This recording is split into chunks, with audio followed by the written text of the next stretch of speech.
This aircraft is flying through heavy cloud formations in temperatures at or below freezing. The success or failure of this mission may depend entirely upon the pilot's knowledge of the ice which is forming on his aircraft and the steps he should take to avoid its hazards. Without this knowledge, he runs the risk not only of failing in his assigned mission, but even possible loss of aircraft and personnel. It is important to know where ice is likely to form on your aircraft and how it can interfere with normal flight procedures. The ice accumulations which are hazardous to flight can readily form on the leading edges of wings, on the tail assembly, on the windshield, on external radomes and antennas, on propeller blades, in the pitot tube, in carburetors, and in jet engines. Ice accumulation on the wings and on the tail assembly is dangerous because it alters the shape of the airfoils. Airfoils are carefully designed to permit a smooth flow of air over the top and bottom surfaces. Any alteration in the shape of the airfoil will interfere with this smooth flow of air. When ice first appears, it has no serious effect, but gradually it builds forward and along the top and bottom surfaces. As the ice reaches the points of maximum camber, the shape of the airfoil has been drastically changed. Now the airflow is disrupted, drag is increased, and lift reduced. It is the shape rather than the weight of the ice which accounts for icing hazards. Aerodynamic capability is at a minimum. The stall speed of the aircraft is higher than normal, and a dangerous condition exists. Ice may also form on the windshield. An accumulation here can reduce the pilot's visibility to a hazardous degree. It may form a heavy coating over radomes and seriously interfere with the operation of airborne radar. Ice will collect on external antennas and may not only cause malfunction of radio equipment, but under extreme conditions may disrupt radio communications completely. It is impossible to see ice forming on spinning propeller blades, but ice can be seen on the hub dome, and its presence here is usually an indication of propeller icing. Another indication, since propeller ice usually forms unevenly, is exaggerated vibration of the engine and the sound of ice being thrown from the propeller against the fuselage. Again, it is not so much the weight of the ice that endangers flight, but the manner in which the ice alters the shape of the blade.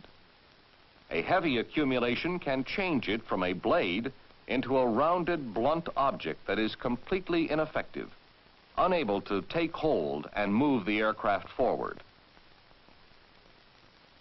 Ice may form inside the pitot tube.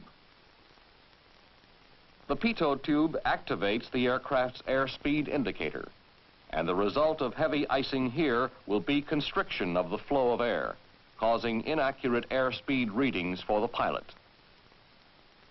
Structural ice may form on external surfaces of the aircraft when the outside temperature is at or below freezing. However, even at temperatures above freezing, carburetor icing may occur. This may occur even when flying through clear air with temperatures as high as 25 degrees centigrade if there is sufficient moisture. As the air flows swiftly into the carburetor, the cooling effects of fuel vaporization and air expansion in the venturi reduce the temperature sufficiently to cause the moisture in the air to freeze on the interior surfaces. Carburetor ice has the same effect as gradually closing the throttle. It does not cause rough engine operation, but as the ice slowly constricts the air passage, it does result in an even loss of power and, in turn, a drop in airspeed.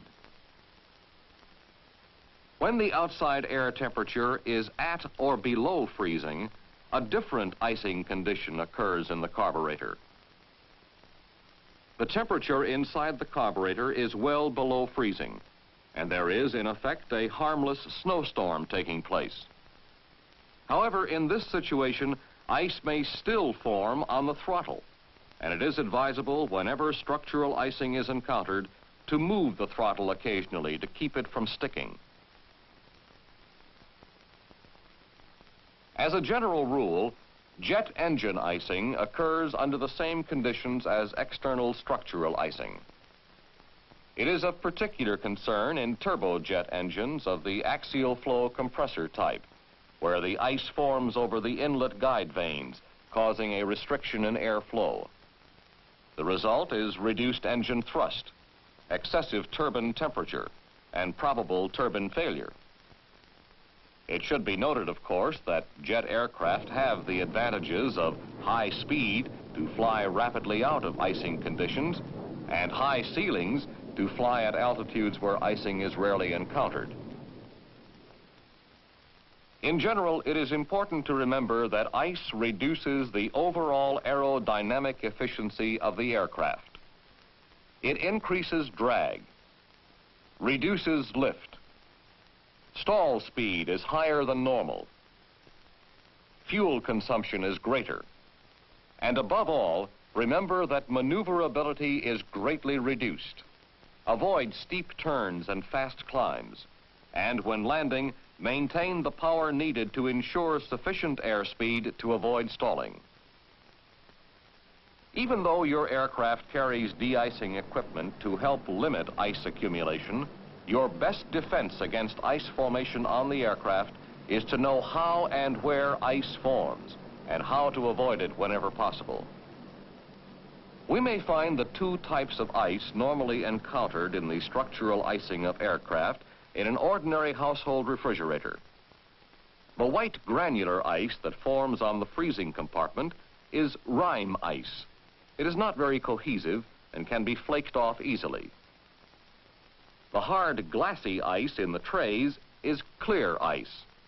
This type of ice is very cohesive and is difficult to break loose.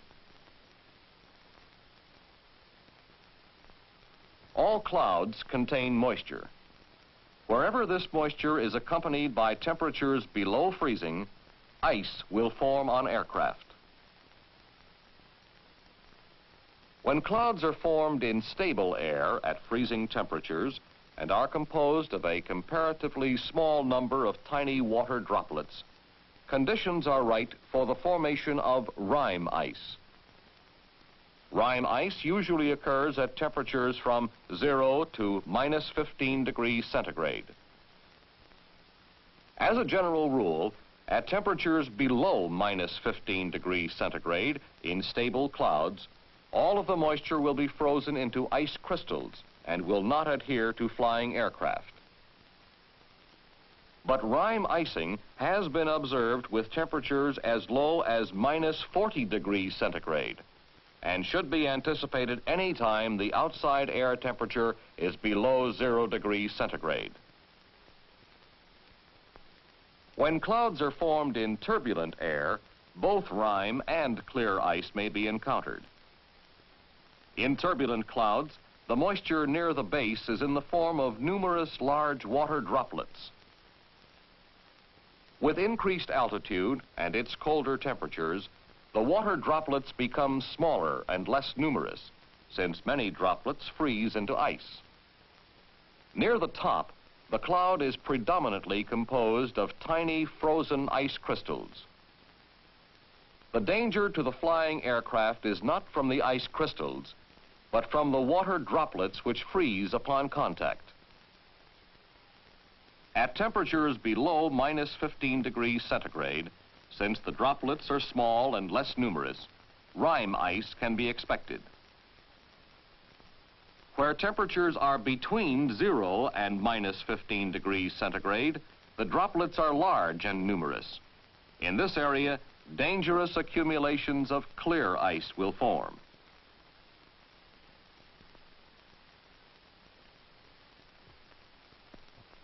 Another condition that commonly gives rise to the formation of clear ice may be found in a situation where warm, moist air is forced to rise over a colder air mass. Rain or drizzle falling from the above freezing air into air well below freezing becomes freezing rain. Areas of freezing rain produce the most hazardous of all icing conditions, clear ice. When a flying aircraft strikes water droplets, the leading edges of its structures become covered by a film of water.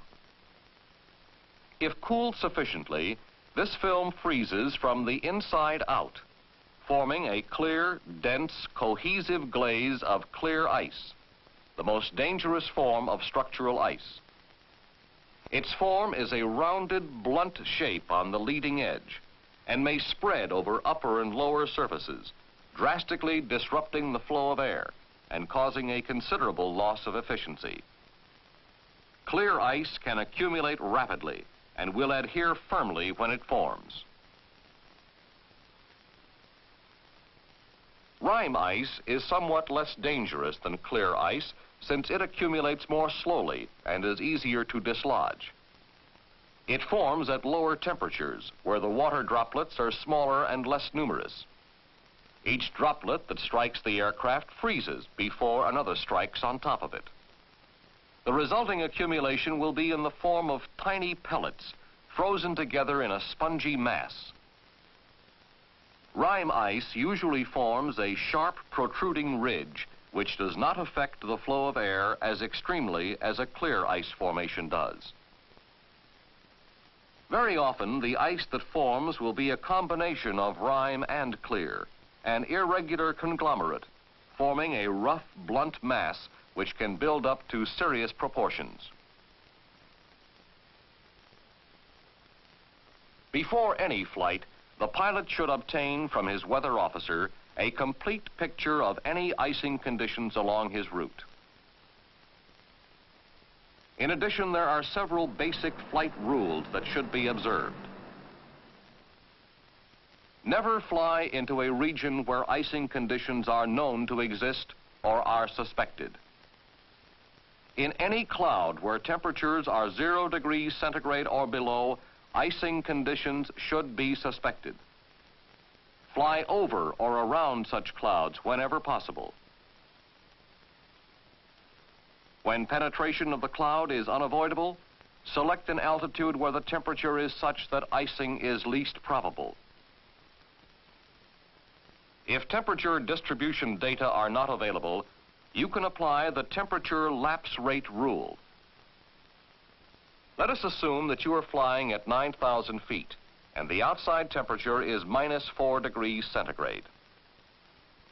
You can determine the approximate temperature at any other altitude since the temperature changes 2 degrees centigrade with each 1,000-foot change of altitude in moist air.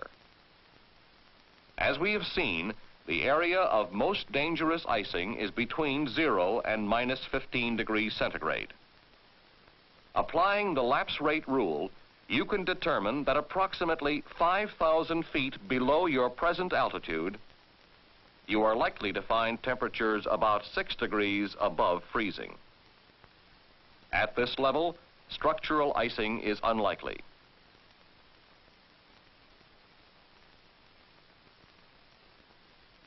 When landing at an airport which is overcast and where icing conditions exist, the pilot who uses the normal slow descent will break out underneath the clouds with his aircraft heavily iced. Under these conditions, the landing descent or takeoff climb should be accomplished as rapidly as possible to shorten the time spent in the clouds. Icing is often severe in upslope conditions where vertical air currents cause turbulence in clouds above mountains, particularly on the windward side. Regions of clear icing may extend 4,000 feet or higher above the tops of the mountains, with rime icing above the area of clear icing. A pilot taking off on the windward side of a mountain must avoid the danger zone which lies across his normal flight path. conduct your ascent away from the mountains until sufficient altitude is gained to fly over the danger zone. Accordingly, when landing at the same airport, fly well to windward of the mountain before descending.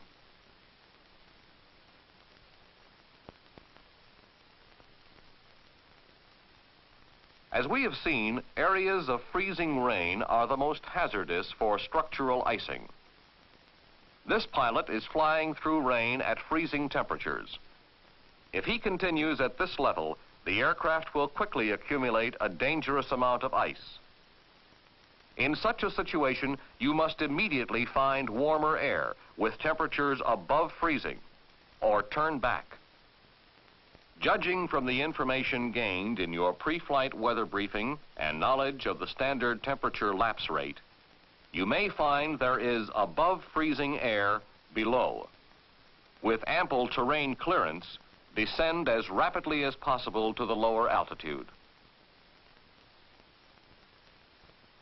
However, descent to warmer air is not always possible.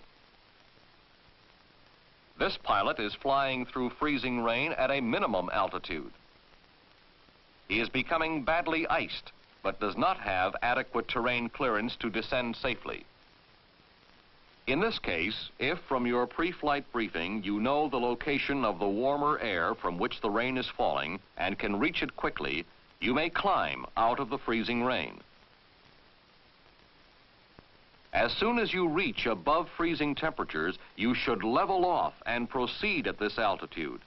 Because applying the temperature lapse rate rule, you know that higher in the cloud, icing conditions will again be encountered.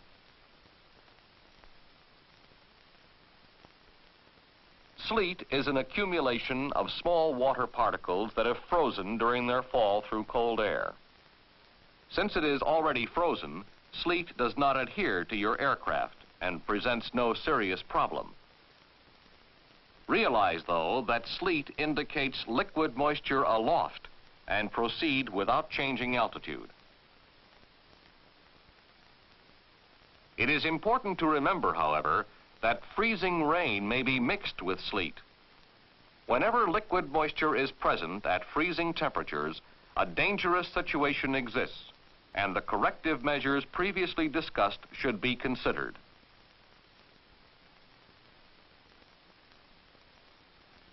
Falling snow indicates that temperatures aloft are well below freezing. As long as the temperature of the air remains cold enough, the snow will stay dry and well frozen. But at temperatures closer to the freezing level, the snow will begin to melt and become wet.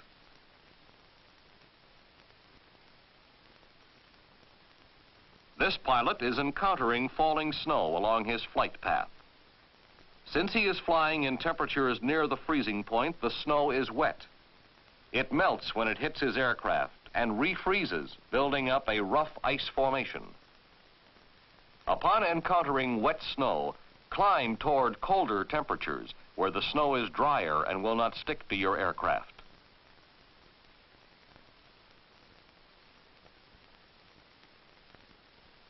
Even an aircraft stationary on the ground may collect a coating of ice, frost, or snow. Deposits of this kind, which reduce aerodynamic efficiency and may cause flight surfaces to bind, should be thoroughly cleaned from the aircraft before takeoff. As we have seen, when flying through any form of liquid moisture at temperatures of 0 degrees centigrade or lower, ice formation on aircraft can be expected. It can reduce the aerodynamic efficiency of wings and tail assembly, seriously affect visibility through the windshield, and the operation of radar and radio equipment. It can impair the efficiency of the propellers and constrict air passages in the pitot tube, in carburetors, and in jet engine air inlets. Before any flight, make a thorough study with your weather officer of icing conditions which may exist along your route. Never continue a flight into icing conditions. Fly over or around such conditions whenever possible. While the de-icing equipment on your aircraft will help minimize icing in many situations, remember your best defense against icing hazards is to know where you may encounter them and to avoid them whenever possible.